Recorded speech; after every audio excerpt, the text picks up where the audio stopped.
안녕하세요. 투자는 단순한 게 좋다의 복리입니다. 오늘 오후 3시에 영상을 올려드리고 다시 8월 12일 토요일 오후 6시에 영상을 녹화 중입니다. 이번 영상의 이슈, 미국 나스닥 일봉상 마이너스 4% 하락 지점에 가면 장기 지지 라인이 나오는데요. 이번 조정은 이 구간을 지켜내느냐 마냐가 핵심이라는 것 하나, 그리고 단기 추세는 약세 흐름이 계속 이어진다입니다. 만일 깨고 내려가면 이제 1월부터 7월까지 이어진 상승 장세가 끝난다고 봐야 하기 때문에, 그러면 이때부터는 어떤 전략을 구사해야 될지를 설명드릴 거고요. 월요일 국내 증시 신용장고 등 고려시 크게 하락할 듯 한데 아직 지수는 투매 구간이 오지 않았습니다. 그렇기 때문에 현금 100%를 가지시고 투매 기간을 기다려야 하겠고요. 투매가 나온다면 1번으로 매수할 섹터는 화장품 섹터라고 보고 있습니다.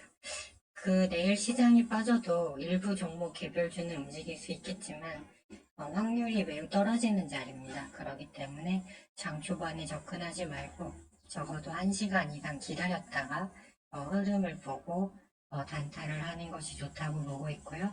항상 장 마감 시에는 현금 100%를 보유하셔야 하겠습니다. 기존의 인버스 상품에 진입하신 분들이라면 그대로 홀딩해 주시면 되고, 신규 진입은 약간 애매한 자리로 보고 있습니다.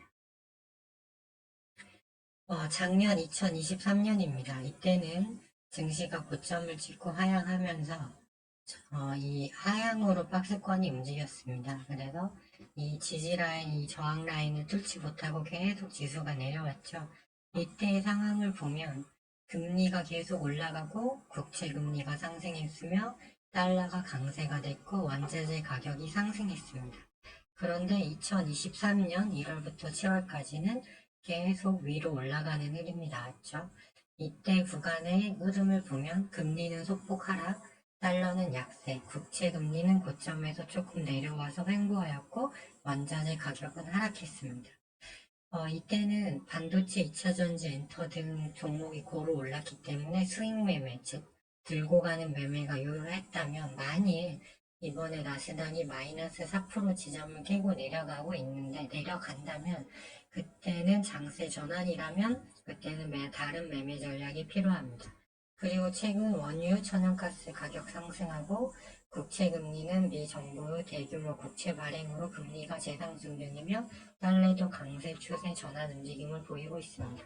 따라서 이렇게 2023년처럼 하반기에 8월부터 12월까지 하향 추세가 이어질 수 있다는 점을 고려하셔야겠습니다. 이렇게 되면 인버스 상품을 매수하는 게 좋고요. 또는 해칭 테마, 원자재 섹터, 또는 ETF, 또는 선물, 인버스를 매수하시면 되고, 지수가 투매가 나왔을 때만 매수하는 치고 빠지기 전략이 유리할 수 있겠습니다. 국내 증시 일봉 차트를 보시면 신용장고는 4월 말 이후 최고치인데, 업종은 지금 이제 하단 지지라인을 깨냐 마냐의 구간이죠. 근데 많이 내려올 것 같습니다. 오늘 오후 영상에서 이미 설명을 드렸죠.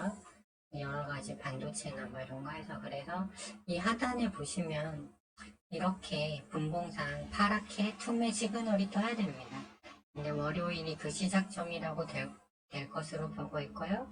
이 투매 시그널이 나오면 항상 하루 이틀 반등이 나옵니다. 그러니까 이 구간을 기다리는 게 베스트 대응이 되겠습니다. 그러니까 일단 기다리실 거를 추천드리고요.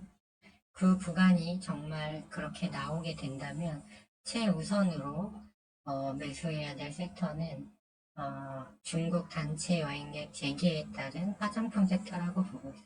이츠 한부를 예로 들어보면 일단 이틀간 시세도 쏟고 일단 내려올 겁니다. 이대로 여기서 끝나면 시세가 끝나는 건데, 이렇게 거래량을 동반하고 올라온, 이제 그것도 장기 횡보하다가 이제 막 시작한 섹터는 60분 봉상 지지라인에 오면 다시 A, B, C 파동이 나오기 마련입니다. 그렇기 때문에 일단 화장품 쪽은 하루 이틀 정도 더 내려왔을 때 저점 매수 구간이 분명히 나올 테니까 그때를 기다리는 게 좋겠고요. 원래 오늘 오후 영상에서 치매 관련주 메디프론하고 퀸타메트릭스를 추천드렸는데 신규 상장주랑 바이오 쪽이 강한 건 맞습니다. 하지만 지수가 크게 밀리게 되면 이 섹터들도 어떻게 움직일지 모를 그 불확실성에 처하게 됩니다. 그래서 장 초반부터 덤비시면 안 되고 움직임을 보고 좀 기다렸다가 이쪽이 좀 그래도 강세가 되는 흐름이 보인다면 그때 매매하시는 게 좋습니다. SCI 평가 정보는 약간 해칭 쪽에서 이제 그 채권 불경기를 대변하는 종목이니까 관련성은 있습니다. 해칭 쪽으로. 하지만 주가 거래량이 적고 소형주기 때문에 이 종목도 장 초반 움직임을 보면서 마이너스 3% 이상 깨고 내려가지 않아야만 일단 시세가 날 수 있다는 점을 꼭 명심하시고 그다음에 광물, 그다음에 에너지 쪽도 해칭이 될 수는 있는데 문제는 천연가스 가격, 원유 가격 소폭 하락하고 곡물가도 내려왔기 때문에 이쪽 해칭 테마가 반등해줄 명분이 없습니다. 아직 거래량도 없고 그래서 일단 베스트는 투매 시그널이 뜰 때까지 기다린다. 그리고 화장품 관련주를 매수한다가 되겠고요. 이건 다 알려드릴 겁니다. 구간이 오면. 그리고 만일 장이 밀리는데도 바이오 제약이나 신규 상장 그리고 일부 개별주 STX 중공업도 말씀드렸는데 만일 이쪽이 강하다면 초반부터 덤비지 마시고 흐름을 보고 정말 강세 전환되는 흐름이 나온다면 그때만 소량 비중 30% 이하로만 단타를 하실 것을 권해드립니다. 네, 좋아요와 구독 신청은 영상 제작에 큰 힘이 됩니다. 지금까지 시청해주셔서 감사합니다.